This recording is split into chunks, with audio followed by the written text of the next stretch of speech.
Yeah, Kyle was very talented. He could Both draw. of our both of our boys, but Well, yeah, but you know the Smurfs. We were at a friend of ours' house, and she was writing on the wall. And Kyle goes, "Well, let's go write. Let's go. Come on." And he did Papa Smurf. Mhm. And it looked just like, I mean, he did it freehand, amazingly. just Freehand. you know. And he would do that and stuff like that. And DJing, he would, I mean, he was do DJs. We were very fortunate to have the boys grow up on military bases. Both of them were born when he was stationed at the Philadelphia Naval Shipyard, and we lived on post. And that they would run the halls of the original Marine barracks. So from the time Kyle was 2 years old, he said, "I'm going to be a Marine," because he couldn't pronounce the word Marine. And when we would go to visit my mom in Marietta, because at that time she was still living in that area, he would point to the Motor T that was located next to where she lived, and he says, "I'm going to be there." Well, what he didn't know was that was actually the spot where years before, when I met Kevin, he was actually working with that particular unit site. And it was really just kind of strange. And the boys would play military because they were 14 months apart. So they had each other always to play with. And they would rough and tumble. And so, you know, it was really kind of funny because they both grew up military. Even though he got out in '99 when they were 4 and 5 respectively, they were yes sir, no sir. And Kyle was in the marching band at Lassiter High School, which has won national championships. And so he said, when I got to boot, marching there was nothing, because I was used to 8 and 10 hours worth of marching for the band. But Kyle didn't weigh enough to go in right after he got out of high school. He was 6'1", well, actually 6'2" if he really stood up straight. He only weighed 125 pounds. And he couldn't go in until he weighed, what was that? 140 was his magic number. It took 2 years of feeding him Boston Markets meatloafs. He would get 1 and 2 at a time and eat those over the course of days. He was eating London broils, a pound London broil, but he was so active doing longboarding and roller skating, and he was a floor guard for a roller skating rink, and he was teaching little kids. Daycares would come in and he would teach them to skate. So he was doing that, and then later on he was valeting cars for people like Nellie and Bobby Christina when she was still alive, and her boyfriend Nick.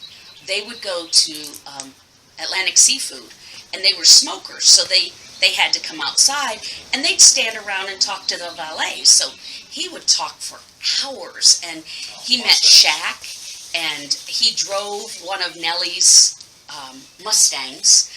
He met T-Pain and Lil Wayne. I think that they live in a condo place called Aqua in downtown Atlanta, and that was one of his sites. And so he would meet people of all different stature, standing, social levels, everything, and he had friends with them all. In high school, you know, you have the jocks, you have the ROTC, you have the brainiacs, he had friends in all of those because that's what he was. Yeah. He didn't have an enemy anywhere. Yeah, he was never without friends. Everyone could talk to him. He instantly became his buddy. And as far as the motorcycle things, since I came back here with the Harley, he was always on the back of my motorcycle. Anytime we went anywhere, any toy run, anything, he was always, "Oh, Dad, I want to go in the back." But he was always on the back of my motorcycle everywhere we went until he was old enough to cruise home. Because Kyle, he wasn't a sad child. He was never sad. No, ever. He always had a smile on his face. Yep. He was a prankster too. No, he would since he was little, he was a prankster. Yeah. I mean, there was one time they found a snake. He and his brother. Him and his brother found a snake, and they put a golf ball. It was about this big, a little snake. They put a little, opened it up mouth and put a golf ball in it, and stuck it open until it. They took hold it. And hold it open, like, so it was like this. They took it out and put it in the mailbox. And they put the set lid it down up. and set it like this, so that it looked up like that. So when it came down, it looked like it was jumping at you. For when she got to get the mail. Because I got the mail every day. So these two little boys, sitting on the stoop, just waiting, because we didn't even have a covered porch. It was just the two steps as the stoop. And they're sitting there, and I'm like, they're usually running around, but whatever. And I go bouncing out, pull that thing open. I screamed. They laughed for every bit of an hour. They would do that. And I'm terrified of bugs. You know those palmetto bugs? Okay. Well, if I see one, I'm freaking for the whole rest of the evening. And there was one that got into the house, as they do, and I'm laying on the couch and I see this thing. Well, if you want to see me do the 50-yard dash as quick as Usain Bolt, show me a bug. Boom, I'm gone. So they thought that was hysterical. So they had little pieces of black licorice, and they would toss them at me just to freak me out because they thought it was flippin' hilarious. I mean, it was the funniest thing. And, I mean, they would just do all kinds of craziness like that. We were in Tennessee, Nashville, and she'd gone up there for work, for a thing. Well, it was a moose convention, and we went to the fireworks, 4th of July weekend, went to saw the fireworks. So we're coming out, and there's a line, I mean, all over the place. Because they did the fireworks. Trying to water. get out and get back towards the. So she was like, wait a minute, I know what, that's. She goes, turns it down here, let's go down here, we'll turn this way and go that way, you come out here to vote or all the traffic. And they're going, how do you know that? I'm like, I just do.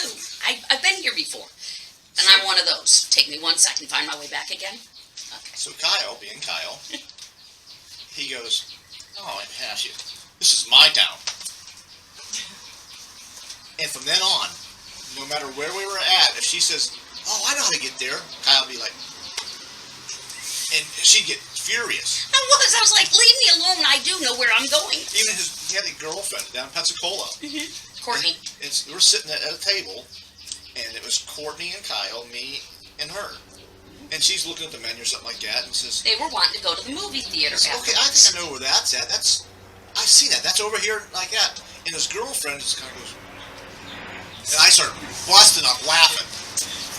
And she's like, what? I'm like, And Kyle's almost going under the table now. He's laughing so hard. So I know he's done something. and she's over there, what? And she goes, Kyle got a child in trouble one time. oh yeah. We were at the IHOP in Pensacola, and the one that's right when you come out, and there's like a main street there, and there's an IHOP there, and a lot of the military guys go there when they're on leave or on Liberty, and so there's this little kid, and we're facing Kyle, and Kyle's doing all this. Well, no, actually, it was like, there's a restaurant. Our booth was here. Their booth was right here. Well, the kid was on this side. His mother was on this side, back to Kyle. And he's over there. He's going, making all kind of goofy faces. The kids, she said, stop laughing. And she's like, she's turning around and Kyle be like, turn back around. He's doing this again. The kids is, I mean, a little kid couldn't help it. He's well, she turned around quick and caught Kyle doing, and he's like, and she just started laughing too. I mean, you know, he would do that. He didn't even have to be complete strangers. You know, he would make, like I said, in the mall on one of those merry-go-rounds. He got up on one of the horses and posed like he's on a mighty steed. And everybody around is just cracking up. And at that point, he was not dating Courtney at that point. Her name's Madison Courtney. And she got to see him acting out at the mall and appreciated that and found him, and I mean, like I said, he's 6'1", 150 pounds. He's a string bean. And there's of course, some of the Marines there with the big sticks. What does she see? I've been trying to get out with her. She's going out with you. And he would do that. We'd go back into a restaurant. We were at up in Woodstock. We were at Poor Folks. Poor Folks, and the Now it's called Folks. She comes over and she's standing there, and we're like, for like a couple minutes, just standing there looking at Kyle. We're like, I went to talking to Kyle, and we're like, she's like, oh, excuse me, you have the most beautiful eyes I've ever seen.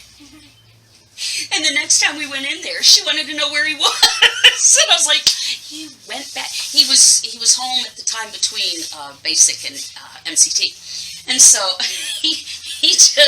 she was in love, and he never had a bad breakup. All of his formers all came to the funeral, all kept in touch with him, all wrote him during basic. And when we went to Pensacola, there was one girl, she was waiting to be the next in line to date him. And she's standing there bawling. And we're like, who's? Suzanne. No, I'm just, the guys, well, what's up with her? She goes, oh, yeah, that's Suzanne. She was in love with Kyle, but he was still dating this other person, and she just was waiting to see, her chance. And they were all gorgeous. Oh, yeah. The hottest girls in town. Not that he didn't like, plain Janes, but from the time he was a child, he always liked brunettes. And he broke his elbow when he was 7. And me being the great mom, I told him I'd take him anywhere he wanted to go for lunch. Hooters. Fine. I'll take you to Hooters. Because, he grew up around the motorcycle groups. We always had, things going on at different places like that. I mean, Tilted Kilt, Hooters, Twin Peaks, although, just to name a few, but you know where I'm going. So, yeah, so he goes in, and we're at a table, and there's all these blondes, and he's not paying them any attention, and this brunette came up, and I tell you what, he got her signature. She was the first to sign his cast. She gave him swag, I mean, you name it.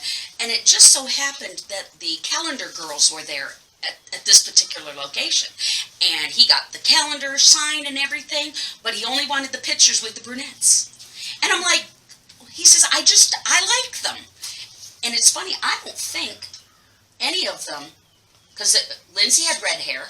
Yes. And Suzanne's was kind of a Sydney, dirty blonde. Right, but he never, and it's so funny, at 7 years old, he knew the kind of woman he wanted. And I'm like, well. He had them lined up. Yeah, he did.